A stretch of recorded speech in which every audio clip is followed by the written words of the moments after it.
Okay, welcome to video 10.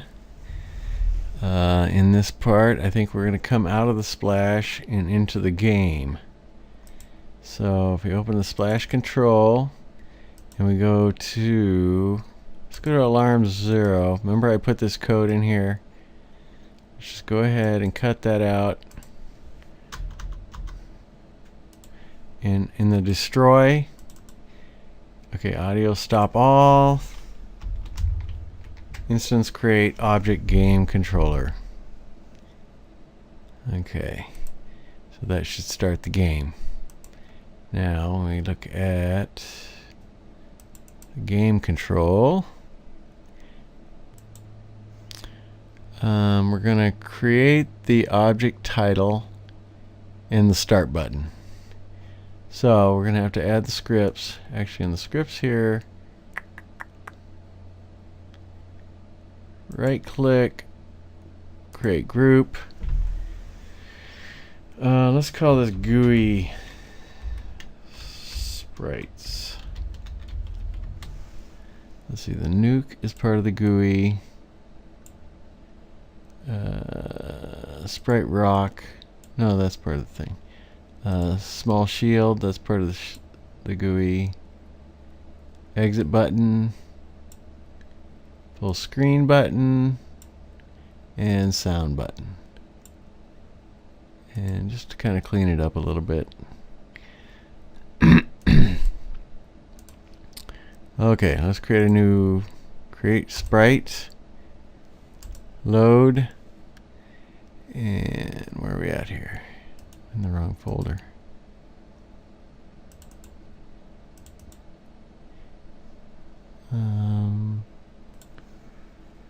Okay, let's go in my tutorial images. Okay, here's the title I made.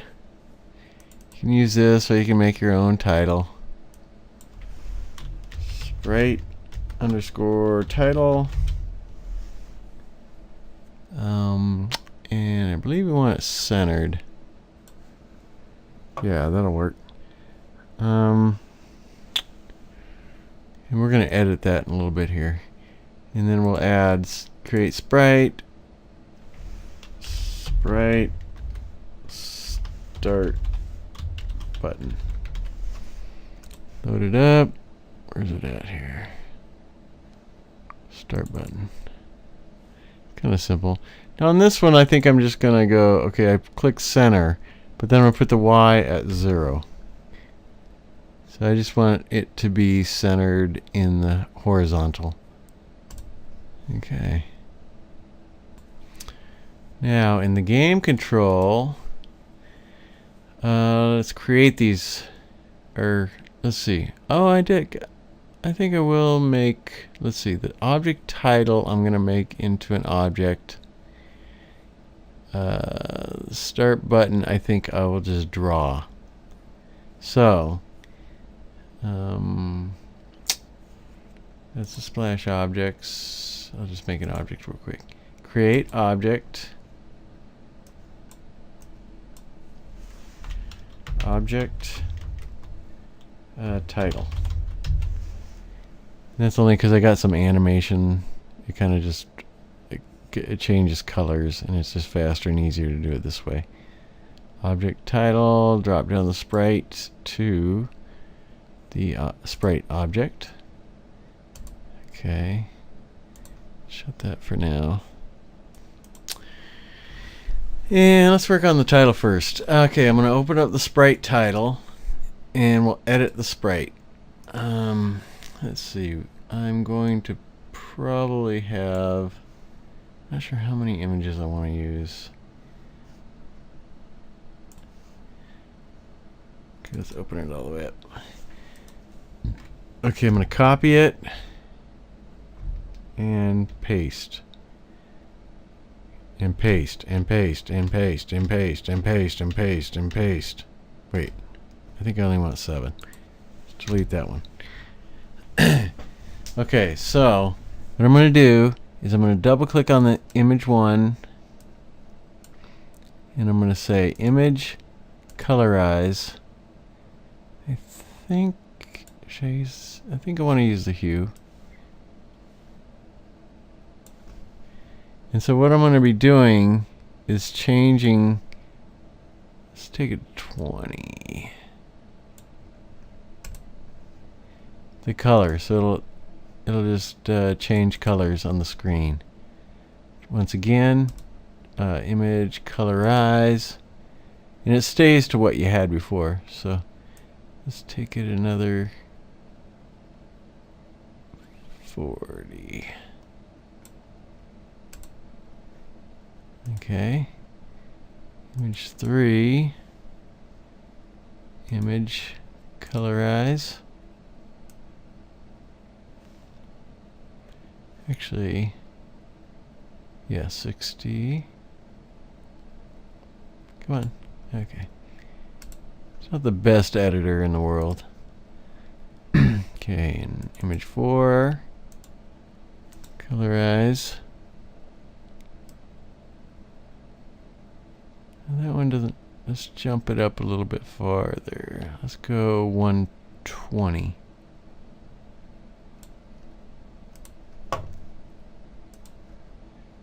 Image 5.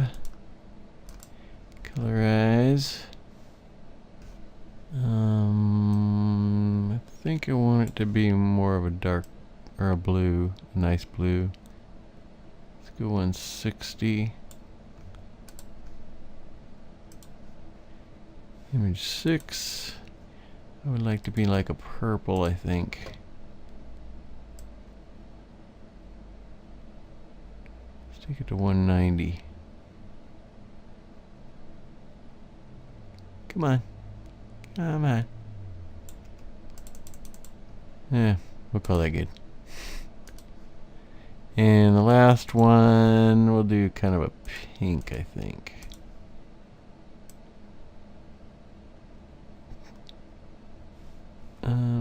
To 210. That looks pretty good. And we'll click that. Okay, now if you see the preview, you can see it kind of creates that flashy stuff. Which is, I suppose, better than having to do it each time. A different image for each color that you're going to be using.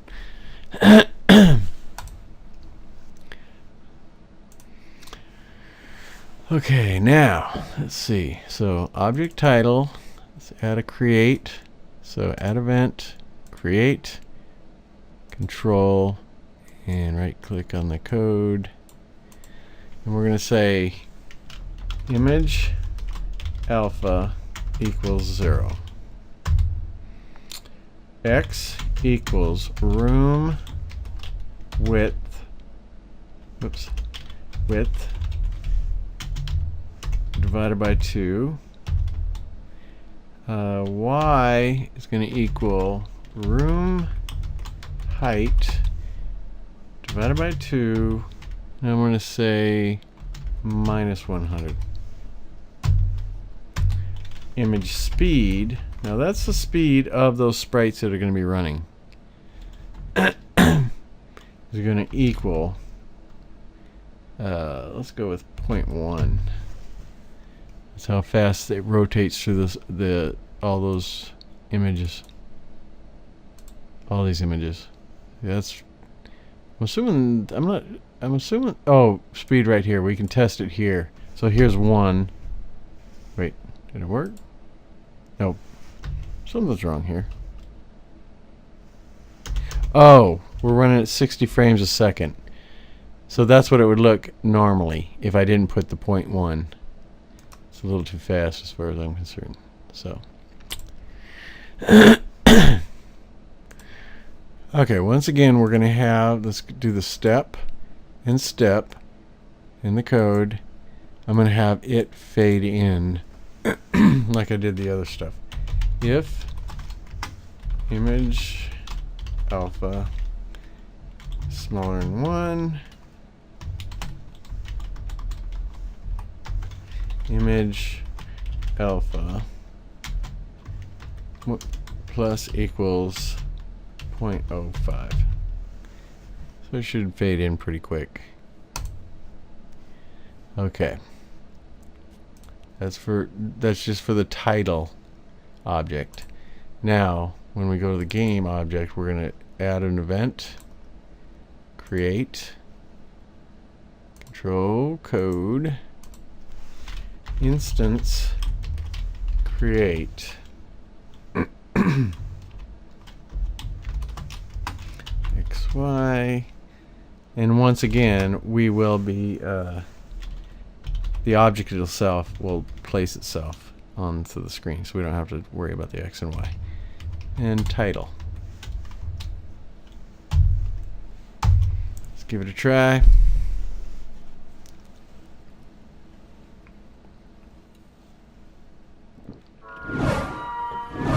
There's that stuff. Click on the screen, and there's Stroids. Ooh, we do have a problem. We need, if you notice, the rocks are flying above it. So I'm going to go object title, and I'm going to set its depth to -2. I could have went to have a -1, but I think I did it -2 for another reason. Can't remember right now. Okay, so there it is.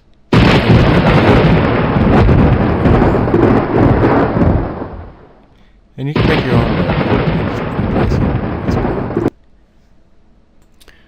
Okay, I'm also going to add the playing button. I'm also going to have to add all that GUI stuff back up too. So in my, where's the scripts? In my script variables, I'm going to add another script. Probably put it up here, I think, called global.playing, meaning you're playing, equals false at this point. Okay. Now, let's see, what are we at here? Okay, now in here, we're going to add, yeah, it's a start button. So I'm going to add an event, draw end, because we want to make sure this stuff is drawn above the rocks and UFOs and stuff. So here's my code.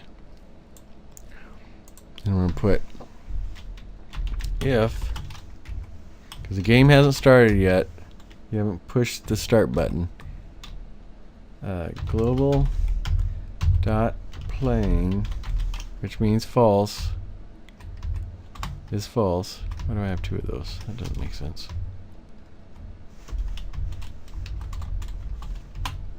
Then draw sprite, and that'll be extended sprite. Here, let's open it up so we can see everything. I gotta get in the habit of doing that. So sprite, start button. Did I name it? Start button. There it is. Okay. There's only one image. Room width divided by 2, and room height minus 250. I think that'll be good. Scale, 0 rotation. Now here we're going to have to add a couple of those variables again. So in variables, let's add a global dot start button color equals, it's going to start C dark, well, at this point, because I'm not adding the input yet, so I'll just go C white. And I'm going to need another variable. Might as well put that in there.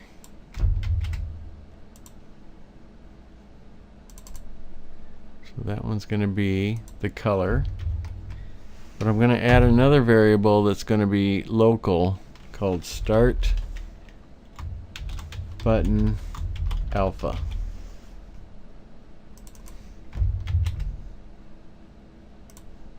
And where did I put it? That must be in the game control. Yeah, I'll put it right in here where we created stuff. I'll say start button alpha equals 0, because I'm going to have it fade in too. Screw it. It gives it kind of a cool little look to it, I guess. So we'll add event in the game controller, step, add the code, fade in. I'll just call it fade in.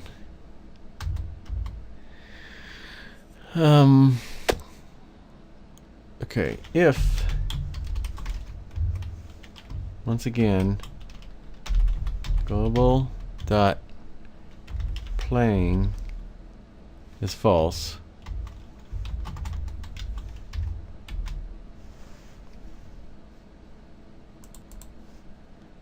then if, did I say that? Start button alpha is smaller than 1.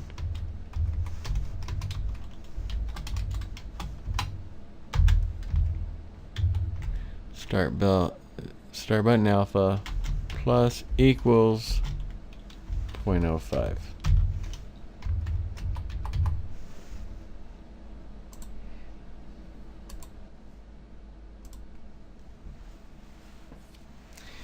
Let's see what's up. And there they are. Nice. Okay, the next one we're going to to the game itself, because I'm going to call this one good. All right.